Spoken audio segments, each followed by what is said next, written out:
Hello to everybody who has joined us. Now I'm Olga Tamanova. Media Center Ukraine, Ukrinform is going on with its work. This is 155th day of the full-scale invasion of Russian aggression, and today we celebrate the Day of Ukrainian Statehood. So again, I'd like to congratulate all of you with this holiday. Now we will be speaking about the situation in the temporarily occupied Melitopol. We are in touch with Ivan Fedorov, the city mayor. Hello, Ivan, do you hear us?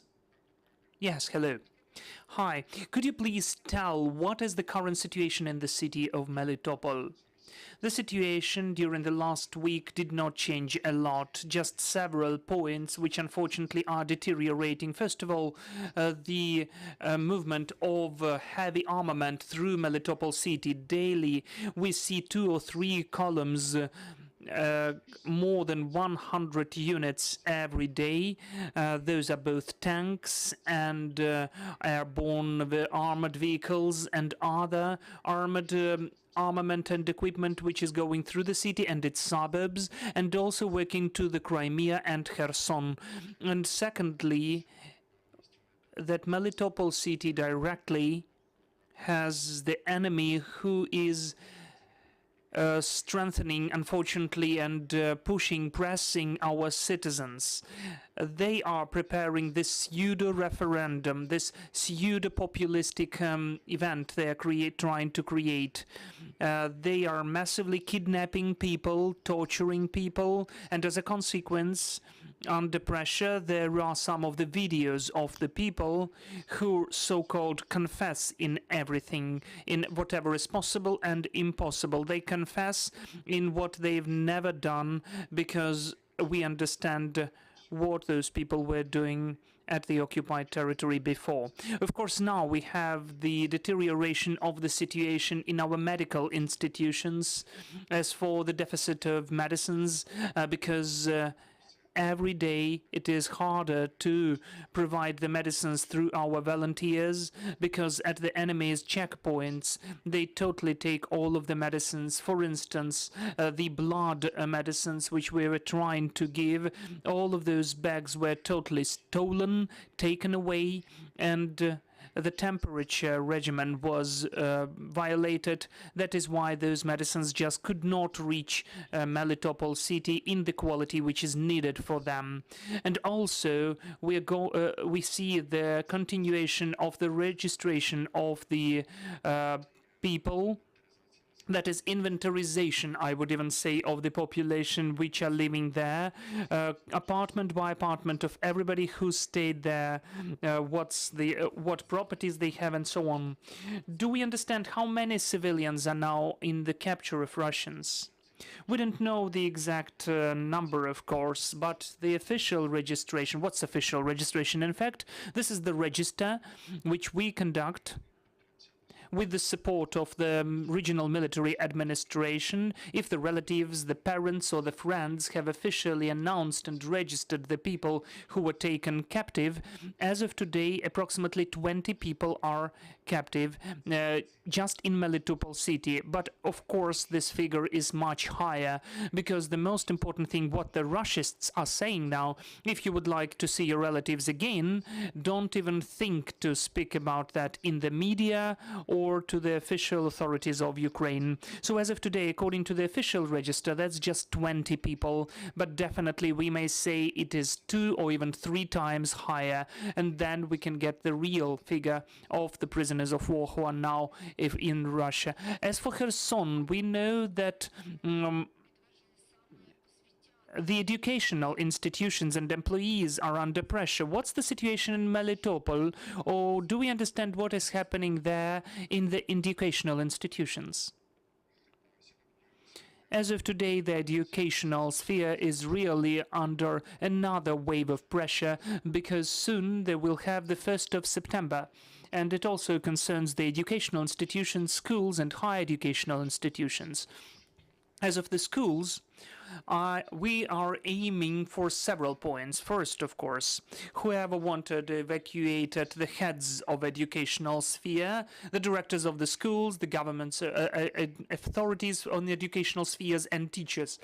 this evacuation is going on. What we are aiming for all of the graduates, the children who left the school, have to enter the higher educational institutions in Ukraine, and we need to provide help for them. They have they don't need to pass the tests or the exams. With the interview, they can enter the higher educational institution. Our main task for our children to be studying in our higher educational institutions. Of course, we have the hard situation in those institutions there. We had two ones, the pedagogical one and the agro-technological one. And today, the enemy, with the 5 universities of the temporarily occupied Zaporizhia region, they recreated the pseudo-unified university, but please pay attention to the figures. Those 5 universities used to have almost 15,000 of students. Now the enemy declares and is proud that they have 2,000 of students. So it's just ridiculous. We understand out of this example that no one wants to study in this pseudo-university, and we definitely see the tendency that the youth is leaving the temporarily occupied territory. Ivan, we've got several questions online from the journalists. First, the occupational authorities recently announced about the repairment of the road Berdyansk-Melitopol, as if they have repaired. They reported about that they reported that they repaired 6 kilometers out of 107 kilometers. What's the repairment works? And was this road already repaired before? In the beginning of the occupation in February, the Russians have captured 3 road enterprises.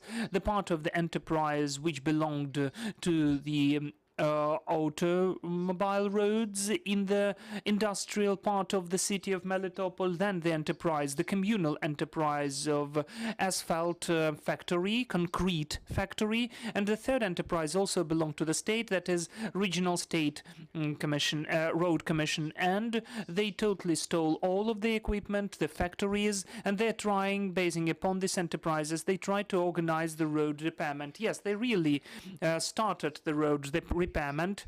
Unfortunately, these repairment works still saw that the truck with the servicemen just squashed the 3 cars of the civilians.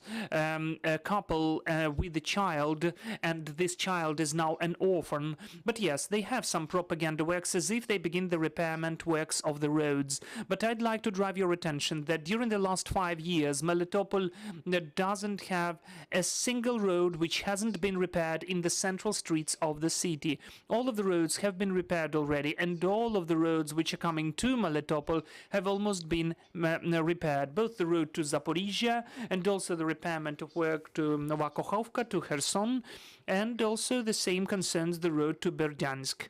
But to prepare the pseudo-referendum, they need some picture, so that is why they are trying to make it with the help of the repairment of this road, stealing the equipment from our Ukrainian enterprises. We have also the question from Ukrinform.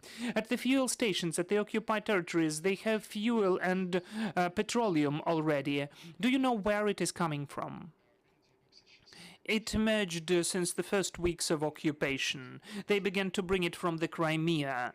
At the moment, they've seized some of the fuel stations of the network Parallel, and now they've seized all the fuel stations which belonged both to the franchises and to the organizations, private organizations, and today all the fuel at the temporarily occupied territories is brought through Crimea. What is happening with the products and with the industrial goods? Is it also brought from the occupied Crimea? The food products should be divided into 2 parts. First, the food products which are grown directly on the territory of Melitopol city or Melitopol district.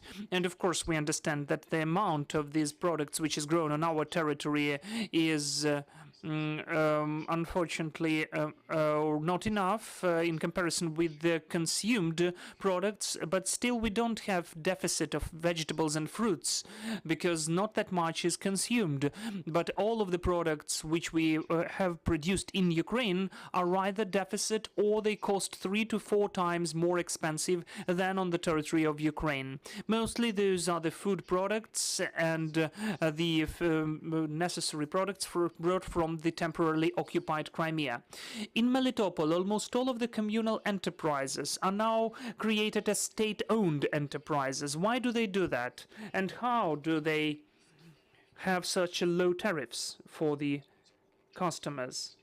Well, as for the customers, it's obvious because today they don't pay for electricity and for gas.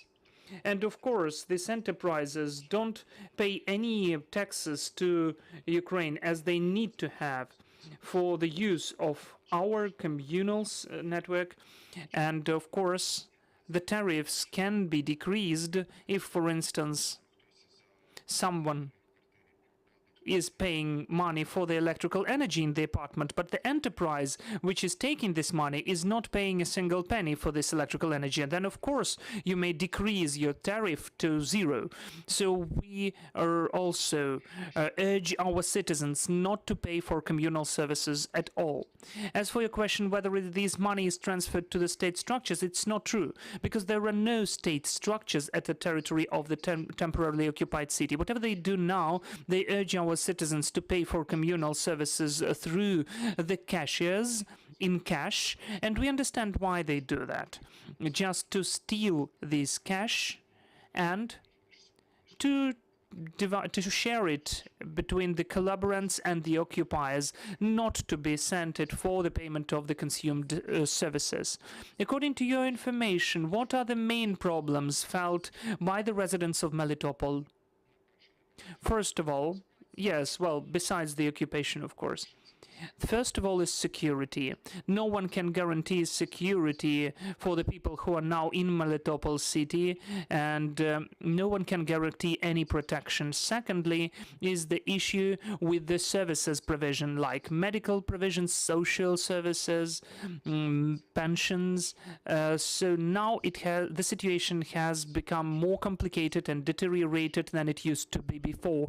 And of course, the third problem is evacuation. Today, it's hard to leave the temporarily occupied part, both from Ukrainian Kherson and Donetsk and Luhansk regions. So the evacuation issue is urgent as well.